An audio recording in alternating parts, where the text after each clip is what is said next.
Kishkindhapuri 2 hours 5 minutes run టైమ్‌తో horror థ్రిల్లర్‌గా తెరకెక్కిన మూవీ అయితే ఇప్పుడే చూడడం జరిగింది. మూవీ చూశాక ఒక 6-7 టైమ్స్ అయితే చాలా భయంకరంగా సీన్స్ అయితే ఉంటాయి. ఇంకా థ్రిల్స్ వైస్ 2 థ్రిల్ ఇంకా 3-4 ట్విస్టులు అయితే ఉంటాయి. చాలా బాగా వర్కౌట్ అవుతాయి మూవీలో. ఇంకా టెక్నికల్‌గా సినిమాటోగ్రఫీ ఇంకా స్పెషల్ ఎఫెక్ట్స్ అయితే బాగున్నాయి. మరి సినిమా ఎలా ఉంది అంటే ప్రొడక్షన్ ఎక్కువ పెట్టి రిచ్‌గా తీశారు. అలాగే బెల్లంకొండ సురేష్ గారికి పెద్ద రిలీఫ్ అనే చెప్పుకోవచ్చు. అతని ప్రీవియస్ మూవీస్ కన్నా ఈ మూవీ అయితే చాలా బాగుందనే చెప్పుకోవచ్చు. కానీ మరీ ఎక్స్ట్రాడినరీగా అయితే ఉండదు. కానీ థియేటర్లో అయితే వన్ టైం అయితే చూడొచ్చు. ఆ గ్రాఫిక్స్కి ఆ స్పెషల్ ఎఫెక్ట్స్కి సెకండ్ హాఫ్స్ అయితే కొంచెం లాగ్ అన్నట్టు అయితే అనిపించింది.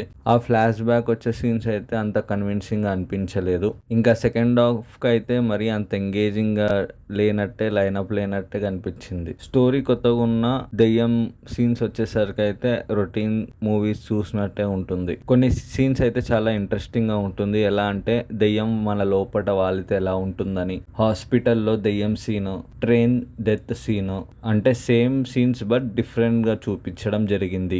ఇంకా క్లియర్గా మనం పాజిటివ్స్ ఆర్ నెగిటివ్స్కి అయితే మాట్లాడుకుందాం. ఇంకా ఫ్యామిలీతో చూడొచ్చా అంటే ఎస్ అనే చెప్తాను. మరీ అడల్ట్ సీన్స్ అయితే పెద్దగా లేవు. ఇంకా బేసిక్ స్టోరీ లైన్ విషయానికైతే వస్తే ఇంకా గోస్ట్ పేరు చెప్పి బిజినెస్ చేసే వాళ్ళు హీరో వాళ్ళు ఉంటారనమాట. వీళ్ళ దగ్గరికి కొంతమంది అయితే రావడం జరుగుతుంది. ఒక గోస్ట్ డోర్కి ఎంతో కాలంగా మూతపడిన వింటేజ్ రేడియో స్టేషన్కి అందరినీ తీసుకెళ్తారు. మిగతాది ఏం జరిగిందనేదే స్టోరీ లైనప్ అన్నమాట.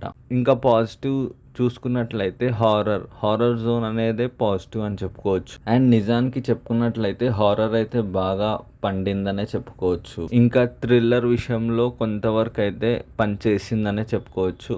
ఇంకా బెల్లంకొండ సురేష్ గారు అయితే ఈ ఫిలిం సెలెక్ట్ చేసుకొని పాజిటివ్గానే రాణించాడని చెప్పుకోవచ్చు. ఇంకా హీరో గారు అరుస్తున్నప్పుడు కొంచెం గట్టిగా చెప్తే బాగుండేది అని అనిపించింది.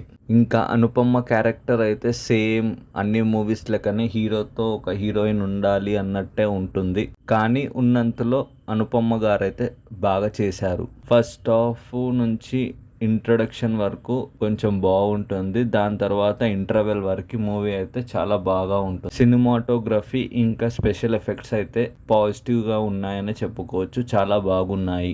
బీజిఎం కూడా మరీ బాగలేదని చెప్పుకోవచ్చు. ఓకే, పర్లేదు. ఇంకా నెగిటివ్ పాయింట్ చూసుకున్నట్లయితే భయపెట్టే దెయ్యం ప్రామిసింగ్ ఇంటర్వెల్గా అయితే బాగా చూపిస్తారు. కానీ ఇంటర్వెల్ తర్వాత దెయ్యంతో మారి అంత డెవిల్గా ఏం చూపెట్టరు.